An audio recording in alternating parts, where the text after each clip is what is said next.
สิริบสู้បងអស់គ្នាមកនៅខាងក្រោយក្នុងនាងខ្ញុំនេះទិញភ្លាមចូលរនៅភ្លាមចាសម្រាប់មកនេះគឺនៅលើផ្លូវធំផ្លូវភ្លោះ20 ម៉ែត្រចាឥឡូវនេះនាំបងប្អូនទៅមើលខាងក្នុងផ្ទះជាមួយនឹងខ្ញុំទាំងអស់គ្នា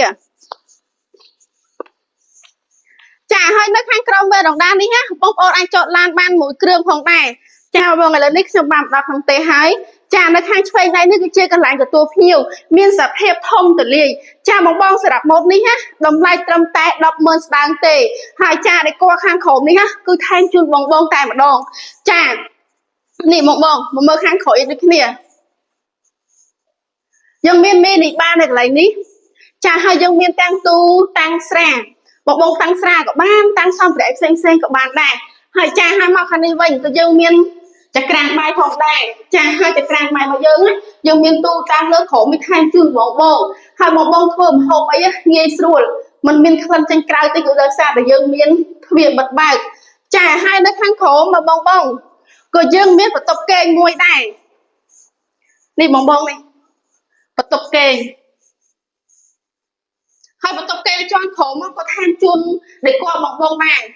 មើលទៅធំទូលាយស្អាតខ្លាំងមែនតើចាហើយក៏យើងមានបន្ទប់ទឹកនៅជាន់ខាងក្រោមនេះមួយដែរបងតោះបងនៅមកបងទៅមើលខាងលើជាមួយខ្ញុំទាំងអស់គ្នា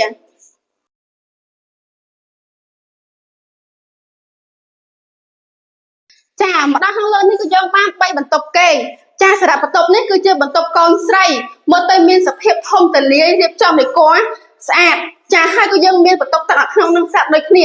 ចាបងឲ្យបន្ទប់ទឹកណានេះបងយើងមានកន្លែងចានប្រគុណផ្សេងមានកន្លែងឡាបោផ្សេងហើយមានកន្លែងងូតទឹកនេះផ្សេងទៀតងាយស្រួលបងងូតទឹកមិនមានទឹកខ្ទាតចេញមកខាងក្រៅទេចាមកខាងនេះវិញបងសម្រាប់បន្ទប់កូនប្រុសចាបន្ទប់កូនប្រុសมันខុសពីបន្ទប់កូនស្រីទេមានបែងចែកចេញពីគ្នាដាច់ណឡែកតើបងនៅបងទៅមើលបន្ទប់មេគ្រួសារទាំងអស់គ្នានេះបងបន្ទប់មេគ្រួសារមើលទៅពិតជាធំទូលាយស្អាតខ្លាំងមែនទែនការរៀបចំដែលគាត់របស់គាត់គឺស្អាតចាហើយនៅក្នុងបន្ទប់មេគ្រួសារយើងនេះក៏យើងមានមកអួចដែរបងនេះចាមានមកអួចធំទូលាយហើយបង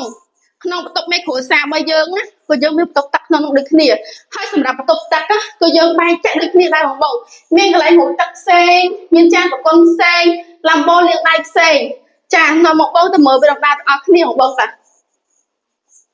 ចាបងមកនេះក៏យើងមានវេរំដាធំទូលាយងាយស្រួលបងអង្គុយលេងពេលល្ងាចលក្ខណៈជុំគ្រួសារចាហើយនៅជុំវិញនេះបងនេះសិតតែផ្ទះភ្ញៀវដែលគាត់ចូលរស់នៅហើយបញ្ជាក់មួយទៀតបងមកនេះគឺនៅលើផ្លូវធំផ្លូវភ្លោះ20 ម៉ែត្រសម្រាប់មកនេះទិញភ្លាមចូលរស់នៅភ្លាមបង